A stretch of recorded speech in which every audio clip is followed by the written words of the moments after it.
For all her protestations, the Prime Minister's deal does not meet her own criteria.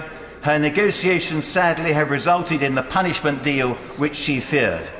Her insistence that her deal is a good deal is not accepted by the House. Overwhelmingly, the House has rejected this on 2 occasions. But instead of accepting the verdict of the House, she is stubbornly continuing to assert that her deal is a good deal.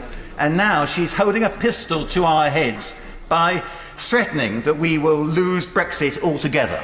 Mr. Speaker, it is intolerable that the Prime Minister is asking those of us who oppose her deal to tear up our manifesto commitments and break our word to our constituents and to our electors. I'll give to the honourable gentleman, and I agree with his analysis. The Prime Minister's negotiating position and skills have been pathetic. If the opposition lay down a motion of no confidence, will he vote for it? Because that is the logic of his position.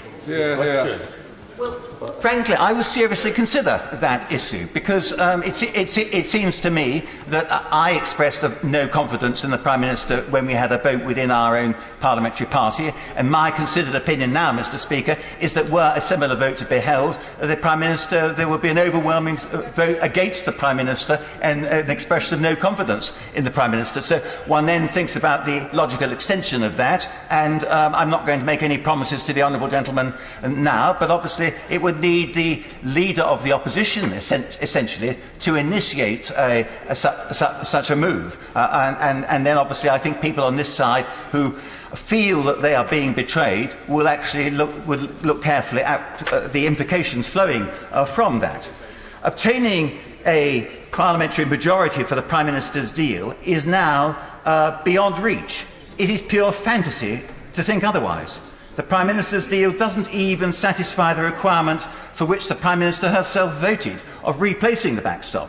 Nor does it provide a legal answer to the Attorney General's concern that the Prime Minister's deal would leave the UK with, and I quote, no internationally lawful means of exiting the protocol arrangements save by agreement.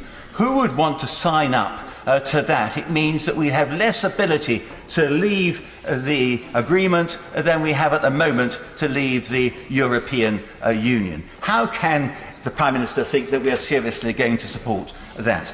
Our current negotiating team no longer enjoys the trust of Parliament, the European Union, or even many members of the government, as was graphically illustrated last night, Mr. Speaker. Feeling on the Conservative benches now is really strongly against the Prime Minister and her team. She has lost control, and at this most critical moment in our modern peacetime history, we need to change the General. If we were to change the General now, change the Prime Minister, then I think there is a case for a short extension to Article 50, but in no other circumstances.